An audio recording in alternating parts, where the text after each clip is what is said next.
So I found this little guy in the wild at some point, and this was hilarious.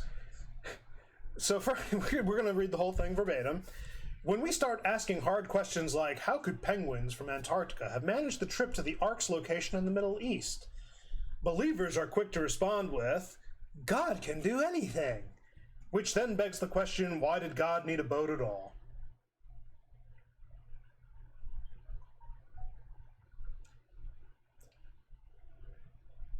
Whoa. I think my brain cells took a moment to, I think they got taken back.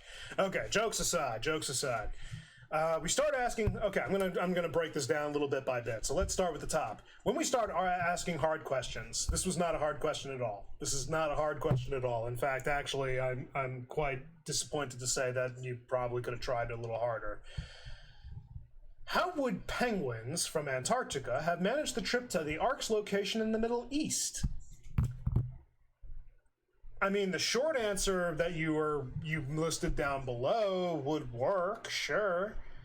But if you were to ask me, a well-educated believer, I say well-educated very loosely, by the way. I need to definitely study up more, and that's just the human condition. But my actual answer would be more something along this. First and foremost, the terrain of Earth was definitely different in Noah's day. Indicated, and this is going to be the argumentative section, I mentioned it in a previous video. I know that the Book of Enoch is a very subjective book that people don't put a lot of stock into, and it's not canonical scripture. And the reason for that is that there is theories going around that it was written after and has a lot of discrepancies with actual scripture. So you can take it as you will, but I also do think, if I recall, that the site actually that mentioned these discrepancies didn't have the best credibility. So I ask you guys just to take this with a grain of salt, and if you want to educate yourself on the matter, whatever answer you come up to and you satisfies you is fine, but I'm going to tell you what I theorize the best.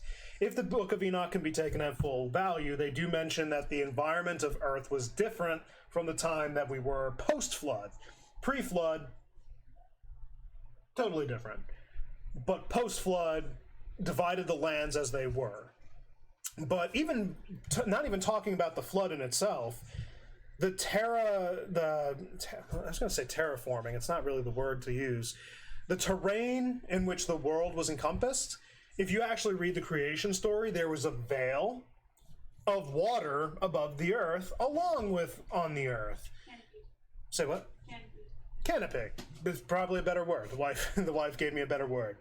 And in that canopy was basically an entire body of water by itself. And what would happen is, if I recall correctly, Waters came from above and beneath. no, I know that, but how the water from above got to the earth below and how things were nurtured, was that during the evening time there would be dew that would rest on the ground, DEW, and that would give supplementation to the plants and everything throughout the day and throughout the year and all that.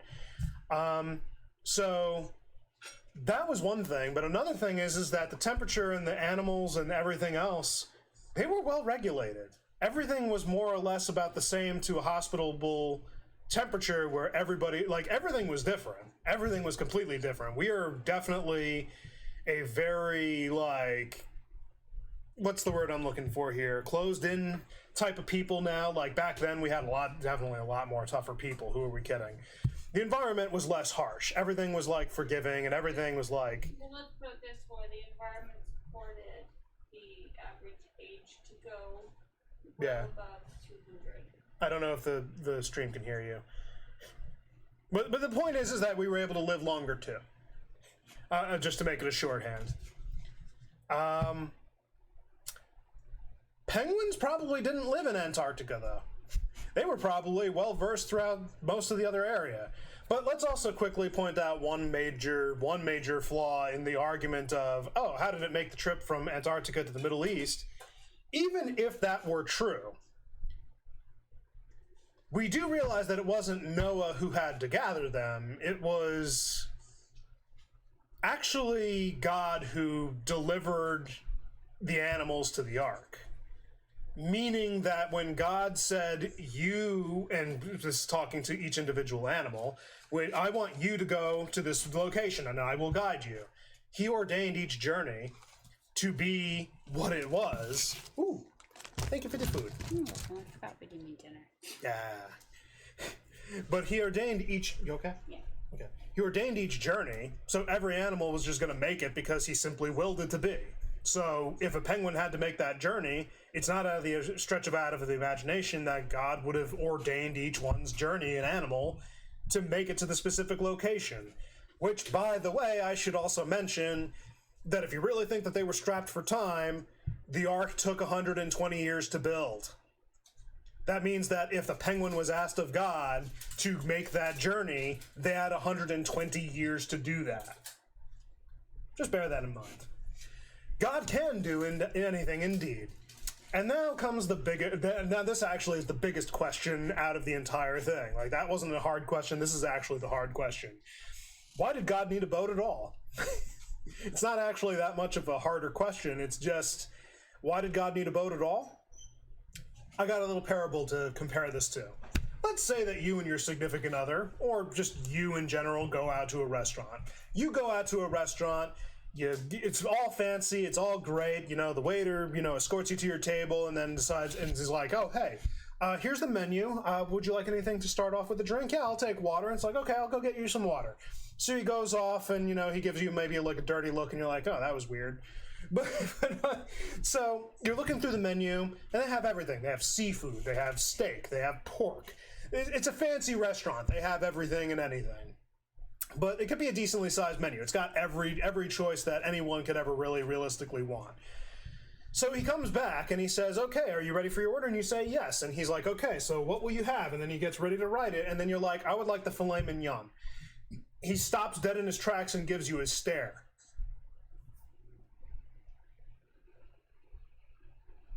Why aren't you ordering the lobster? What do you mean? I don't want the lobster. Yeah, but why aren't you ordering the lobster? Because you want the filet mignon, right? That'd be the common argument. So why do we treat God like this is some other argument that we have to trap him in this or that we can treat him any differently? Like, it boggles my mind that we still even have this juvenile type of way of putting him in a box. It must be a very cozy box for him by this point, for how often we try to fit him in. But seriously, when you go to a restaurant and you make a choice, the waiter doesn't question your choice because it's your choice to make. God is the originator and the organizer of life and how things go from beginning to... He's Alpha and Omega, beginning and end. What he decides is what he decides, and he has every right to decide it because he is the originator of life. For him to choose the boat was actually a pretty logical and reasonable way to go about it for the time that they were in. In fact, quite honestly, why not a boat? You ask, why did he need a boat at all? Why didn't he need a boat? It's roundabout logic, really. It was his choice to make. It was his choice. Yes, he could have... I want you to make a giganto pyramid where everybody will just come on inside and then you just outlast the water as it goes up and then it'll come back down and all of you go... He could have made some futuristic tech if he really wanted to. It wasn't the technology of his day, but more on that in some conspiracy theorist level arguments. But the point still stands.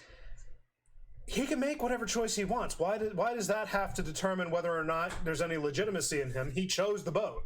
End of story. You don't need to really go for much further than that. And with that being said, that actually ends this little argument.